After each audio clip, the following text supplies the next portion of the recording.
speech is Safety and Ideals. Safety and Ideals, Lois Wickstrom.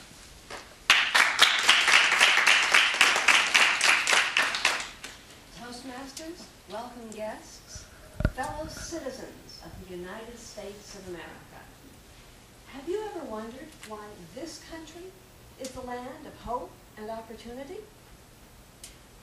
Think about it. In all the world, our country is unique because the founders of this country believed that all people have the rights, inherent rights, to life, to liberty, to pursuit of happiness. Life, liberty, pursuit of happiness. Other countries were founded to conquer neighboring territories or to defend against neighboring wannabe conquerors.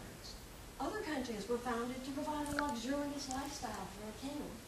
Other countries were founded to enforce religious or philosophical beliefs on the population. But our country was founded to provide for all citizens the rights to life, liberty, and the pursuit of happiness. We just elected a new president, President Barack Obama, who in his inaugural address said, "As for our common defense, we reject as false the choice between our safety and our ideals." So why is our government reading our email? Whenever you send an email to someplace beyond the borders of this country, the fiber optic cables that carry that message are tapped, and a copy is sent to the United States government, where it is read looking for subversive material. And if it looks the least bit suspicious, our government then starts monitoring your domestic email as well. I came to the attention of the government email readers because I'm helping a friend in France translate his brother's poetry. One of my favorite poems. His brother is looking at his reflection in a puddle. A breeze blows a ripple across that puddle, and his brother wonders what caused that wrinkle on his face. The poem is about how we interpret what we see. Interpreting what we see and choosing recipients of our communication are key parts of life, liberty, and pursuit of happiness. Our email should not be sent to people we don't send it to. If I want the government to have a copy, I'll put it on the CC list. A friend of mine surprised me. She said, "Why does it matter if you aren't doing anything wrong?" All right, why does it matter if you aren't doing anything wrong? It matters because wrong is in the eye of the beholder. We've all been in situations where we were perfectly innocent, but people around us thought we were wrong. Let me give you some examples from my own life. When I worked at the sewage lab, I developed a method to figure out the pH of the incoming sewage faster and more accurately than they were using before I arrived. When I showed it to my boss, he said, "I can't let you do that because you'll finish 15 minutes early." The more I tried to explain to him the value of increased accuracy, the angrier he became. To my boss, I was wrong.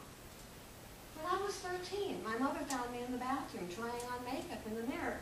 "Young lady, you are not leaving the house looking like that." I never intended to leave the house looking like that. I never got a chance to explain. To my mother, I was wrong. When I was 9, I disagreed with my father about something he said at the dinner table. "Go to your room this instant." I had heard my father disagree with many people on many topics at the dinner table. I thought it was normal dinner table conversation.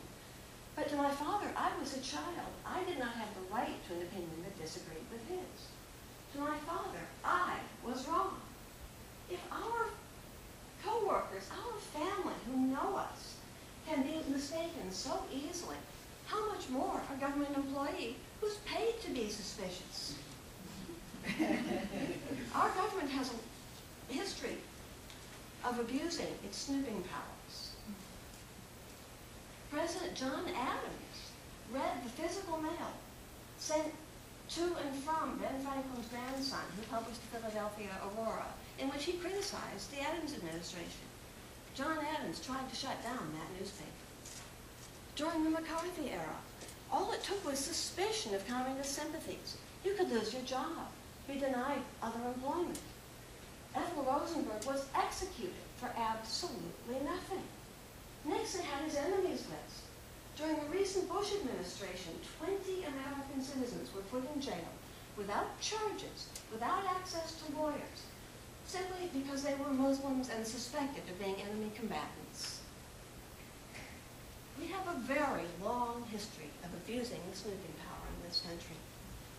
But what if I'm a traitor? Doesn't the government have the right to find out? The Founding Fathers were all traitors. They wrote books about what was wrong with King George. They refused to pay taxes. They bought weapons. They raised an army. Surely if I'm doing that, I have to do an awful lot more than send an email. So why does it matter if the government reads our email? If we have done nothing wrong? It matters because we have the rights to life, to liberty, and the pursuit of happiness, only so long as we defend them.